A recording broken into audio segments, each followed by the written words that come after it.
एक समय की बात है, इंडिया के दिल में एक बहुत बड़ा और सुंदर जंगल था।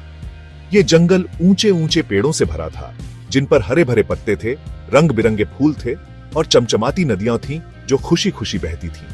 वहां इतने तरह के बर्ड्स रहते थे, समझे। वहां घमंडी मोर थे, बातूनी तोते, समझदार उल्लू, ताकतवर ईगल्स और छोटी छोटी गौरैया सब साथ रहते थे।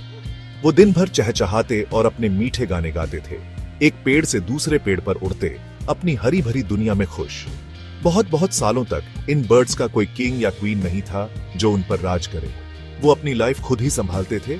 कभी कभी छोटी मोटी बहस हो जाती थी, जैसे कि सबसे जूसी कीड़ा किसे मिला, पर ज्यादातर वो जगह सच में बहुत पीसफुल और हैप्पी प्लेस थी। लेकिन जैसे जैसे टाइम बीतता गया, जंगल बड़ा होता गया और बर्ड्स की गिनती भी बढ़ गई। समझदार बूढ़े उल्लू हूटीराम, जिसने कई मौसम आते जाते देखे थे, उसे लगा कि कुछ बेहतर के लिए बदलना चाहिए। एक शाम जब सूरज डूब रहा था और आसमान में प्यारे ऑरेंज और पर्पल रंग बिखेर रहा था, उसने आवाज लगाई, मेरे प्यारे फ्रेंड्स, मेरी बात सुनो। हमारा जंगल एक वंडरफुल घर है, लेकिन ये बहुत बड़ा भी है। हमें एक लीडर चाहिए, कोई जो वाइज और फेयर हो, एक लीडर जो हम सबको गाइड कर सके। कभी कभी हमारी छोटी मोटी प्यार भरी लड़ाइयां बड़ी प्रॉब्लम्स बन सकती हैं अगर उन्हें सुलझाया ना जाए। कभी कभी हम सब बर्ड्स के लिए बोलने के लिए एक स्ट्रॉन्ग क्लियर आवाज की जरूरत होती है। कई बर्ड्स ने ध्यान से सुना और सहमति में अपना सिर हिलाया।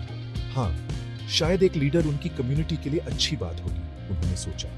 तो यह तय हुआ कि सभी बर्ड्स एक बहुत इंपॉर्टेंट मीटिंग के लिए इकट्ठा होंगे। एक रोशन धूप वाली सुबह वे सब आए। ये सचमुच एक ग्रैंड सभा थी, एक असली बर्ड पंचायत कह सकते हैं। रंग बिरंगे तोते एक्साइटेडली बातें करते हुए, ताकतवर सीरियस दिखने वाले ईगल्स ऊंची डालियों पर बैठे सब कुछ ऑब्जर्व कर रहे थे। यहाँ तक कि छोटी एनर्जेटिक हमिंग बर्ड्स भी आईं, इधर उधर भिनभिनाती हुई इस बड़ी डिस्कशन को लेकर उत्सुकता से हुई।